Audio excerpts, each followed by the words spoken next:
பார்வை ஒன்றில் காதல் கொண்டா எந்த நெஞ்செங்கும் நொன்பூகம்பம் பேரே இல்லா பூவை கண்டா எந்த வேறெங்கும் பேரானந்தம் என் தோற்றத்தில் மாற்றம் காற்றெல்லாம் வாசம் தானாக உண்டானதேனோ நீ வாழவென்று.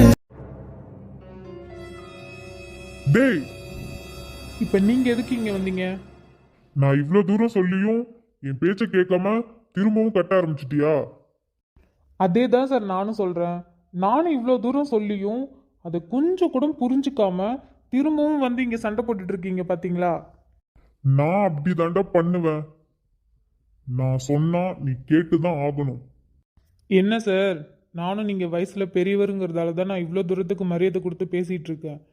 நீங்க பாட்டுக்கு ஓவரா பேசிட்டு இருக்கீங்க, அப்புறம் நானும் பேச வேண்டியதா இருக்கும்.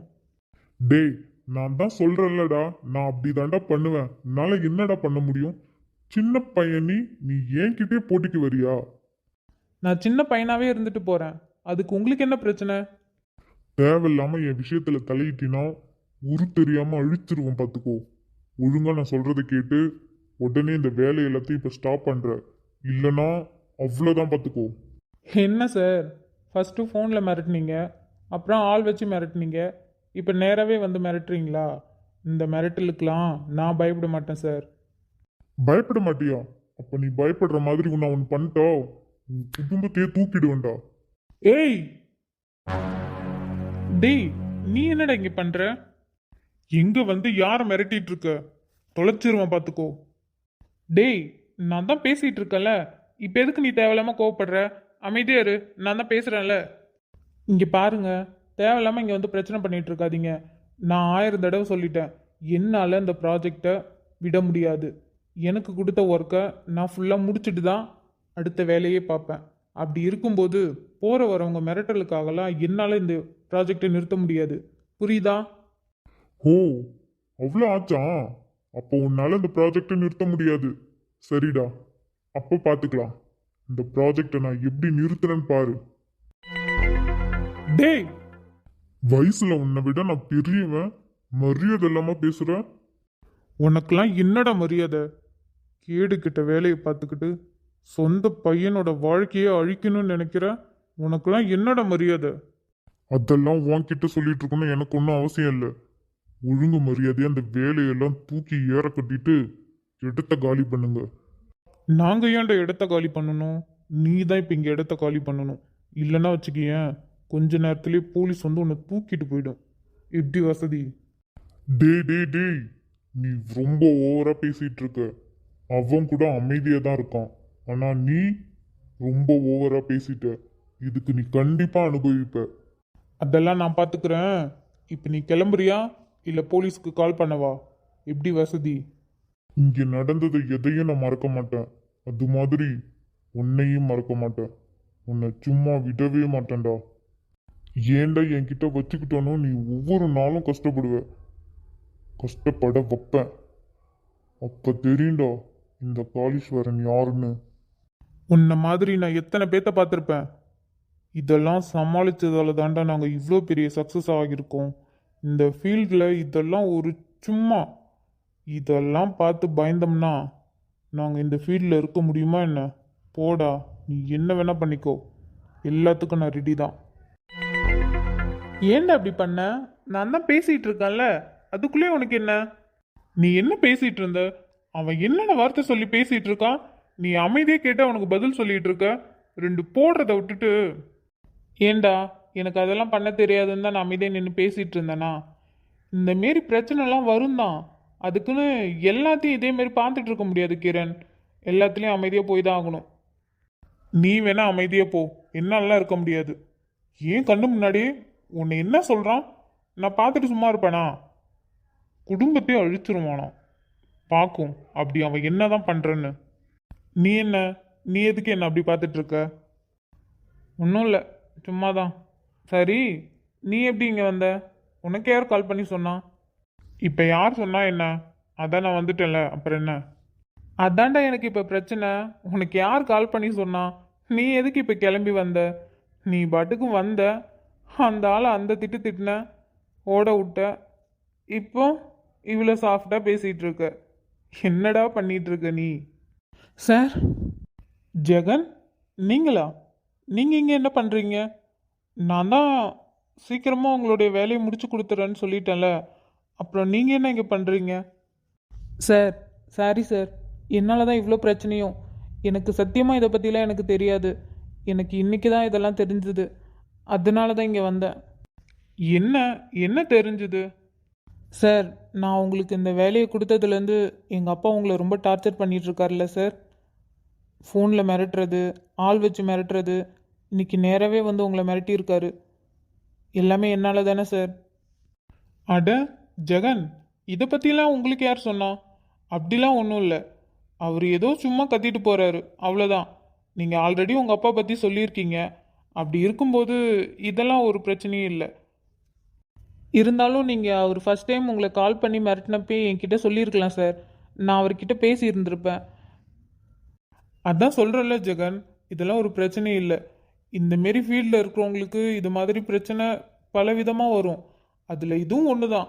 இதெல்லாம் வச்சு நினச்சிட்டு இருந்தோம்னா எங்களுடைய வேலையெல்லாம் நடக்காது. ஸோ நீ ஃப்ரீயாக விடு. நான் சொன்ன மாதிரி கரெக்ட் டைமில் உனக்கு இந்த வீடு ரெடியாகி கொடுத்துருவேன். ஓகேவா? எனக்கு உங்களுடைய வார்த்தை மேலே நம்பிக்கை இருக்குது சார். நீங்கள் சொன்ன மாதிரி கரெக்ட் டைமுக்கு எனக்கு இதை முடிச்சு கொடுத்துருவீங்க. அது எனக்கு தெரியும். அது தெரிஞ்சதால தானே நான் உங்களை தேடி வந்தேன்.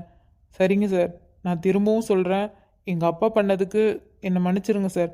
இனிமேல் அது மாதிரி நடக்காமல் நான் பார்த்துக்கிறேன். அதையும் மீறி ஏதாவது பண்ணாருன்னா நீங்கள் கொஞ்சம் கூட யோசிக்காதீங்க. நீங்கள் என்ன பண்ணணும்னு நினைக்கிறீங்களோ அதை பண்ணுங்க. நான் எதுவுமே சொல்ல மாட்டேன். அதெல்லாம் ஒரு பிரச்சனையும் இல்லை ஜெகன். நீங்கள் கிளம்புங்க. நான் முடிஞ்சதும் உங்களுக்கு கால் பண்ணுறேன். நீ என்ன பார்த்துட்டே இருக்க? ஒன்றும் இல்லை, வா கிளம்பலாம். டேய், நானும் கார் எடுத்துகிட்டு வந்திருக்கேன்டா. எப்படி வர முடியும்? நீ போ, நான் இங்கே வேலையெல்லாம் முடிச்சுட்டு நான் கார்லேயே வந்துடுறேன். அதெல்லாம் இங்கே ஒரு வேலையும் இல்லை. நான் வந்ததும் பார்த்துட்டேன். நான் டிரைவரோட தான் வந்தேன். அவர் அந்த கார் எடுத்துகிட்டு வருவார். இப்போ நீ வா. என்னடா கோவமாக இருக்கியா என்ன? இன்னும் கோவமாக தான் இருக்கியா? ஆமாண்டா, அதுக்கு இப்போ என்ன, கோவமாக தான் இருக்கேன். சரி சரி, நீ கோவமாக இருந்துக்கோ. நான் அழகாக இருக்கேன்னு எனக்கு தெரியுது தான். அதுக்குன்னு இப்படி என்னை பார்த்துக்கிட்டே ட்ரைவ் பண்ணினா நம்ம எங்கேயாவது போய் முட்டிடுவோம். ஸோ நீ கொஞ்சம் ரோட்டை பார்த்து விட்டலாமே. இந்த பேச்சுக்கு மட்டும் உனக்கு குறைச்சலே இல்லை அர்ஜுன். டேய், இப்போ எதுக்குடா வந்ததுலேருந்து இப்படி எரிஞ்சு கொட்டிக்கிட்டே இருக்க? அப்படி நான் என்ன தான் பண்ணேன்? நீ என்ன பண்ணன்னு உனக்கு தெரியலையா அர்ஜுன்? உன்னோட விஷயத்தை எல்லாமே நானாக தான் தெரிஞ்சுக்க வேண்டியதாக இருக்குது. நீ ஏன் எதுவுமே இப்போல்லாம் சொல்ல மாட்டேங்கிற? டேய், சொல்லக்கூடாதுன்னெலாம் இல்லை. இதெல்லாம் சப்பா மேட்ரு மச்சான். இதெல்லாம் எதுக்கு நம்ம பேசிக்கிட்டு பெருசாகணும்? அதனால தான் விட்டுட்டேன். இருந்தாலும் நீ பண்ணுறதெல்லாம் எனக்கு சரி வரல அர்ஜுன். நிறைய விஷயம் மறைக்கிற, எதுவும் சொல்ல மாட்டேங்கிற. நானாக தான் எல்லாத்தையும் தெரிஞ்சுக்க வேண்டியதாக இருக்குது. எனக்கு பயமாக இருக்குடா. டேய் டேய் டேய், இந்த ஒரு விஷயத்தை வச்சு நீ மொத்தமாக என்னை இது பண்ணிட்டு இருக்க. அப்படிலாம் எதுவுமே கிடையாது. உனக்கே நல்லா தெரியும் நான் இது ஏன் இவ்வளோ இம்பார்ட்டன்ட் கொடுத்து பண்ணிட்டு இருக்கேன்னு. அந்த பையன் வந்து என்கிட்ட பேசுகிறப்போ நான் முடியாதுன்னு தான் சொன்னேன். ஏன்னா ஆல்ரெடி நமக்கு ஏற்கனவே அவ்வளோ ஒர்க் இருந்துச்சு. இப்போதைக்கு முடியாது, வேணும்னா பார்க்கலான்னு சொல்லியிருந்தேன். ஆனால் அந்த பையன் பேசினதுக்கப்புறம் என்னால் அதை விட முடியலடா. எப்படியாவது அவனுக்காகவாவது இதை நான் முடிச்சாகணும்னு பார்த்தேன். அந்த பையனோட ஸ்டோரியெல்லாம் கேட்டேன்னா கிரண், உனக்கே ரொம்ப கஷ்டமாக இருக்கும் தெரியுமா? இந்த மாரி பையனுக்கு அந்த மாதிரி ஒரு அப்பா. பாவண்டா, அவன் சின்ன வயசுலேருந்து எவ்வளோ கஷ்டப்பட்டுட்டு இருக்கான் தெரியுமா? அவன் மட்டுமா, அவங்க அம்மாவும் தான். அந்த ஃபேமிலிக்கு இவன் ஒரே பையன். அவரும் பிஸ்னஸ்மேன் தான். பிஸ்னஸ்மேனாக இருந்துக்கிட்டு அவர் சம்பாதிக்கிறது எல்லாமே அவங்க பொண்டாட்டிக்கும் பிள்ளைக்கும் தான். ஆனால் அவங்க ரெண்டு பேர்த்தையுமே அனுபவிக்க விட மாட்டேங்கிறான். அடிமை மாரி நடத்திட்டு இருக்கான். சின்ன வயசுலேருந்து இந்த பையன் இதெல்லாம் பார்த்து வளர்ந்ததால நம்ம அம்மாவுக்கு ஏதாவது பண்ணணும்னு இந்த மாதிரி ஒரு லேண்டை வாங்கி அவங்க அம்மாவுக்காக தனியாக ஒரு வீடு கட்டிகிட்டு இருக்கான். எங்கள் அம்மா இதுக்கப்புறமும் யார்கிட்டையும் அடிமையாக இருக்கக்கூடாது, அவங்க ஃப்ரீடமாக இருக்கணும், சந்தோஷமாக இருக்கணுங்கிறதுக்காக தான் இப்போ அவங்க பேர்லேயே ஒரு வீடு கட்டிகிட்டு இருக்கான். அதுக்கு நான் ஹெல்ப் பண்ணிக்கிட்டு இருக்கேன். இது தெரிஞ்சுக்கிட்டு அவங்க அப்பா ரொம்ப நாளாக டார்ச்சர் பண்ணிகிட்டு இருந்தார். அதெல்லாம் அவ்வளோ பெரிய விஷயம் இல்லைடா. இருந்திருந்தா சொல்லியிருக்க மாட்டேனா? எப்பயுமே குலைக்கிற நாய் கடிக்காது கிரண். சரி ஓகே, எப்பயுமே கடிக்காதுன்னு சொல்ல முடியாது, எப்பயாவது ஒரு தடவை கடிச்சு தான் ஆகும். புரிஞ்சா சரி. டேய், நான் தான் இவ்வளோ தூரம் சொல்கிறேன்ல, நான் அந்த பையனுக்காக தான் இவ்வளோ ரிஸ்க் எடுக்கிறேன்னு. அப்புறம் எல்லாம் தெரிஞ்சு ஏன்டா அப்படி பண்ணிட்டு இருக்க? ம், நீ சொன்ன கதையெல்லாம் எனக்கு ஆல்ரெடி தெரியும். அட பாவி, எல்லாம் தெரிஞ்சுக்கிட்டு நான் இவ்வளோ தூரம் மூச்சு பிடிக்க பேசிட்டு இருக்கேன். எங்கேயாவது எனக்கு தெரியும்னு சொல்லியிருக்கலாம்ல. நான் பேசினதெல்லாம் வேஸ்ட்டு. ம், ஏண்டா எல்லாம் தெரிஞ்சும் என்ன பேச விட்டு வேடிக்கை பார்த்துட்டு இருக்க? அப்பவே தெரியும்னு சொல்லியிருந்தா நான் இவ்வளோ நேரம் மூச்சு பிடிக்க பேசிட்டு இருக்க மாட்டேன்ல. ஆ, ரொம்ப நேரமா போர் அடிச்சுது, அதான் நீ பேசுறத ஸ்டாப் பண்ணாம தெரிஞ்சிருந்தாலும் கேட்டுட்டு இருந்தேன். இது உனக்கே கொஞ்சம் ஓவரா இல்ல? யாரு யாருக்கு யாருக்கு ஓவரா இல்ல? எப்பா சாமி, ஆளை விடு, திரும்பவும் ஆரம்பிக்காத. ம், என்ன? ம், நான் இங்கே இவ்வளோ தூரம் கத்திட்டு இருக்கேன், ஒரே பதிலே ஊன்ட்டான். ஏன், என்னாச்சு அமைதியா வர? இப்போ நான் பேசினா மட்டும் நீ ஒழுங்கா பேசவா போற? அப்போ இவ்வளோ நேரம் என்ன பண்ணிட்டு இருந்தனா? நீ பேசினதுக்கு நான் பதில் சொல்லிட்டு தானே இருந்தேன். டேய் சாரிடா, நான் உன்கிட்ட எதுவும் மறைக்க கூடாதுன்னுலாம் நினைக்கல. இதெல்லாம் பெரிய விஷயமான்னு நினச்சிட்டு சொல்லாம இருந்துட்டேன். அதுக்கு ஏன்டா இப்படி பண்ற? சத்தியமும் முடியலடா என்னால. இப்ப தெரியுதா என்னோட கஷ்டம் என்னன்னு? உன்னோட விஷயத்தை எல்லாத்தையும் நானா தேடி தேடி தெரிஞ்சுக்க வேண்டியதா இருக்கு அர்ஜுன். நீ ஏன் எதுவும் சொல்ல மாட்டேங்கிற? அப்போல்லாம் எனக்கு எப்படி இருக்கும் தெரியுமா? சரிடா அப்பா, இனிமே நான் எல்லாமே சொல்றேன், எதுவும் மறைக்க மாட்டேன், போதுமா? அதெல்லாம் அப்போ நடக்கிறத பொறுத்து இருக்கு.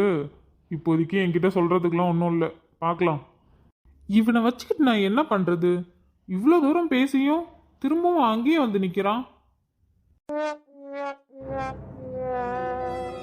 இவங்க என்ன பண்றா தெரியலையே, கேட்டாதான் தெரியும். சரி நீ வா. என்ன பிரபா, நீ யாருக்காக இங்க வெயிட் பண்ணிட்டு இருக்க? என்னடா இப்ப எதுக்கு சடனா திரும்பி பார்க்குற? அப்படி நான் என்ன கேட்டுட்டேன்? யாருக்கு வெயிட் பண்றேன்னு தானே கேட்டேன். அங்க நிக்கிறது பிரபாதான் உனக்கு எப்படி தெரியும்? ஏன், இத்தனை வருஷமா நான் என்ன கோமாளியா இருந்தேன், எனக்கு யாரும் தெரியாம இருக்க? நல்லாவே தெரியுது அது பிரபாதான்னு. அது மட்டும் இல்லாம அவன் என் பொண்டாட்டியோட ஃப்ரெண்டு. இன்னும் கொஞ்ச நாள் போனா என்னோட ஃப்ரெண்டோட ஒய்ஃபு. பார்த்தா தெரியாதா? இதுல என்ன இருக்கு? ஆமா, நீ எனக்கு இப்ப சம்மந்தமே இல்லாம கேள்வி கேட்டுட்டு இருக்க? டேய், உண்மையை சொல்லு, அவளை பார்த்த உடனே நீ பிரபான்னு கண்டுபிடிச்சிட்டியா என்ன? இதுல கண்டுபிடிக்க என்ன இருக்கு? பார்த்தாலே தெரியலையா அது பிரபாதான்னு? எப்படி இவன் பார்த்ததுமே கண்டுபிடிச்சான்? எனக்கெல்லாம் பார்த்ததுமே வேற யார் மாதிரி தானே இருந்துச்சு. என்னடா, ஏதாவது பிரச்சனையா என்ன? பிரச்சனைலாம் ஒன்றும் இல்லை. இன்னைக்கு டிஃப்ரெண்ட் லுக்கில் வந்திருக்காளா? நான் பார்த்தோன்னே எனக்கு யாருன்னே தெரியல, யாருன்னு கேட்டுட்டேன். அதுக்கப்புறம் தான் அவளே சொன்னான் நான் தான் பிரபான்னு. அதான் நீ எப்படி பார்த்த உடனே கண்டுபிடிச்ச? டேய், இதுல கண்டுபிடிக்க என்னடா இருக்கு? பார்த்தாலே தெரியுது அது பிரபாதான்னு. என்ன, கொஞ்சம் லைட்டா ஹேர் ஸ்டைல் டிஃப்ரெண்டா இருக்கு, அவ்வளோதான். இதுல எங்கடா உனக்கு கன்ஃபியூஸ் ஆச்சு அது யாருன்னு? இதுல வேற அவகிட்டே கேட்டுட்ட யார் நீங்கன்னு. அவன் உன்னை சும்மாவா விட்டா? அப்படிலாம் நீயே நினைச்சுக்காத. காலையிலே பூஜை முடிஞ்சிருச்சு. ஹோ, காலையிலே முடிஞ்சிருச்சா? ஐயோ, ஆனா என்னால தான் அதை பார்க்க முடியலையே. அதுக்கு திரும்பவும் அவகிட்ட வாங்கி கட்டிக்க சொல்றியா? நல்லதா இருக்கும். டேய், என்னடா பண்ண போற? என்ன மச்சான், என்ன சொல்ற? இப்போவும் அது பிரபா இல்லையா? வேற ஏதோ ஒரு பொண்ணா? அப்போ அது உனக்கு பிரபான்னு தெரியலையாடா? டேய், எனக்கே அது பிரபான்னு தெரியுது, உனக்கே தெரியல? டேய் டேய் டேய், நேரம் பார்த்து காலை வாரி விடாதடா. கொஞ்சம் அக்கடி சூடிடி கண்ணு. பிரபா, பிரபா என்கின்ற பிரபாவதி, அவன் சொல்றதெல்லாம் நம்பாத. அவன் வேணும்னே சொல்றான், நீ அதெல்லாம் நம்ப மாட்டல்ல. எனக்கு தெரியும் அதெல்லாம் நீ நம்ப மாட்டேன்னு. நான் ஒத்துக்கிறேன். ஸ்டார்டிங்ல உன்னை பார்த்ததும் எனக்கு கொஞ்சம் கன்ஃபியூஸ் ஆச்சுதான். அதுக்கப்புறம் நீ தானே, நான் ஒத்துக்கிட்டேன்ல. அப்புறம் என்ன? எதுக்கு இப்போ கோபமாவே இருக்க? கொஞ்சம் ஸ்மைல் பண்ணலாம்ல. அவன் என்னடா பண்ணி வச்சிருக்கு? நான் தான் இவ்வளோ தெளிவாக சொல்கிறேன்லம்மா. அவன் வேணும்னே பண்ணுறான். உன்கிட்ட என்னைய மாட்டி விடுறதுக்காக அப்படி பண்ணுறான். நீ அதெல்லாம் நம்பாத. உனக்கு தெரியாதா இந்த கிரண் எப்படின்னு? உன்னை நான் எப்படி கண்டுபிடிக்காம இருப்பேன்? 1000 பேருக்கு நடுவில் நீ இருந்தாலும் கரெக்டாக உன்னை கண்டுபிடிச்சிருவேன். அப்படி இருக்கும்போது இது ஜஸ்ட் ஒரு நார்மலான ஹேர் ஸ்டைல் தானே, இதில் உன்னை கண்டுபிடிக்க மாட்டானா? எதுக்கு இப்போ இவ்வளோ கோவம்? ஆமாம், நீங்கள் என்ன பண்ணுற? யாருக்காக வெயிட் பண்ணிட்டு இருக்க? எல்லாம் உன்னால தான்டா. வாயை வச்சுட்டு சும்மா இருக்க மாட்டியா? நீ பாட்டுக்கு இப்போ கிளப்பி விட்டுட்ட. இது எங்கே போய் முடிய போதோ? எனக்கும் இப்போ நடக்கிறதுக்கும் எந்த சம்மந்தமும் இல்லைப்பா. ஆமாம், நீங்கள் என்ன பண்ணுற? என்னோட ஹஸ்பண்ட் என்னை இங்கே பார்க்க வரேன்னு சொன்னார், அதான் அவருக்காக வெயிட் பண்ணிட்டு இருக்கேன். நல்ல பதில். என்ன ஹஸ்பண்டா? ஏய், நீ என்ன வளரிட்டு இருக்க? நான் உளரலையே, நான் தெளிவாக சொல்கிறேன். என்னோட ஹஸ்பண்ட் என்னை இங்கே பார்க்க வரேன்னு சொல்லியிருந்தாரு, அதான் அவருக்காக வெயிட் பண்ணிட்டு இருக்கேன். ஏய், இங்கே பாரு. அப்படிலாம் யாரும் இல்லை. நீ தேவையில்லாம அது இதுன்னு பேசிட்டு இருக்காத. நான் தான் சொல்கிறேன்ல, இவன் சும்மா வேணும்னே என்னை வம்பிழுக்கிறதுக்காக அப்படி பேசினான். நீ அதெல்லாம் மனசில் வச்சுக்கிட்டு என்னென்னமோ பேசிகிட்டு இருக்க. ஹோ, அப்படியா? அப்புறம் இங்கே பாருமா, நான் சொல்கிறத தயவு செஞ்சு நல்லா கேளு. அவன் வேணும்னே பண்ணுறான், என்னை வம்பிழுக்கிறதுக்காகவே பண்ணுறான். தயவு செஞ்சு அவன் சொல்கிறத நம்பிக்கிட்டு இந்த அளவுக்கு பண்ணாத. ஆஃபீஸில் இருக்கம்மா, என்னால் காலில் கூட விழ முடியாது. தயவு செஞ்சு என்னோட நிலைமையை புரிஞ்சுக்கோ. அதெல்லாம் என்னோட பிரச்சனை கிடையாது. உன்னோட கோவம் குறையணும்னா நான் என்ன பண்ணணும்னு சொல்லு, நான் பண்ணுறேன். நான் நான் எப்படி இதை கவனிக்காமல் விட்டேன்? நான் எவ்வளோ செல்ஃபிஷாக இருந்திருக்கேன். கொஞ்சம் கூட உன்னை பற்றி நான் யோசிக்காம நான் என்னோட லைஃப்பை மட்டும் பார்த்துட்டு இருந்திருக்கேன். நீ எனக்காக ஒவ்வொரு விஷயத்தையும் பார்த்து பார்த்து பண்ணிகிட்டு இருக்க. ஆனால் நான் உன்னை பற்றி கொஞ்சம் கூட யோசிக்காமல் இருந்திருக்கேன்டா. நம்ம 2 பேருக்குமே சேம் ஏஜ் தான். ஆனால் நான் எனக்குன்னு ஒரு லைஃப், லவ், அடுத்தது ஒரு குழந்தை, எனக்குன்னு எல்லாமே இருக்கு. ஆனால் நீ என்னை பற்றி யோசிச்சு நீ உன்னை பற்றி யோசிக்கிறதே விட்டுட்டிடா. உனக்கான லைஃப்பை நீ ஸ்டார்ட் பண்ணணும்ல. இதுக்கப்புறமும் நீ என்னை பற்றியே யோசிச்சுட்டு இருந்தீன்னா உன்னோட லைஃப்பை நானே அழிச்ச மாதிரி கிரண். இதுக்கு மேலேயும் இதை பார்த்துட்டுனா சும்மா இருக்க முடியாது. இதுக்கு உடனே ஒரு முடிவு எடுக்கணும். இல்லைன்னா என் மனசாட்சி என்னையே கொன்னுடும். இப்போ உனக்கு சந்தோஷமா? என்ன என்னவா? நீ இப்போ பண்ணியே ஒரு வேலை, அதுக்கான பலனை பார்த்தியா? நல்ல வேலை, காலையில் ரொம்ப அதிகமாக இருந்துச்சு, இப்போ கொஞ்சமாக அர்ச்சனை பண்ணிட்டு போயிருக்கா. இப்போ உனக்கு சந்தோஷமா? டேய், நான் சும்மா விளையாட்டுக்கு பண்ணேன், அதெல்லாமா சீரியஸாக எடுத்துக்கிற? நீங்கள் விளையாட்டுக்கு தான் சார் பண்ணீங்க, நான் இல்லைன்னு சொல்லவே இல்லையே. அப்புறம் ஏன்டா மூஞ்ச உருன்னு வச்சிருக்க? அதான் நான் விளையாட்டுக்கு சொன்னேன்னு தெரியுதுல்ல. இப்போ நீங்கள் எதிர்பார்த்த மாதிரி என்னோட டிசைன்ஸ்லாம் இருக்கா? உங்களுக்கு பிடிச்சிருக்கா மேம்? யா, ஓகே. ஓகேன்னு சொல்ல முடியாது, ரொம்பவே நல்லா இருக்கு. நான் எதிர்பார்த்ததை விடவே நல்லாவே இருக்கு. ரொம்ப தேங்க்யூ மேடம். உங்களுக்கு என்னோட டிசைன் பிடிச்சிருக்குன்னா அதுக்கு நான் ரொம்ப பெருமைப்படணும்.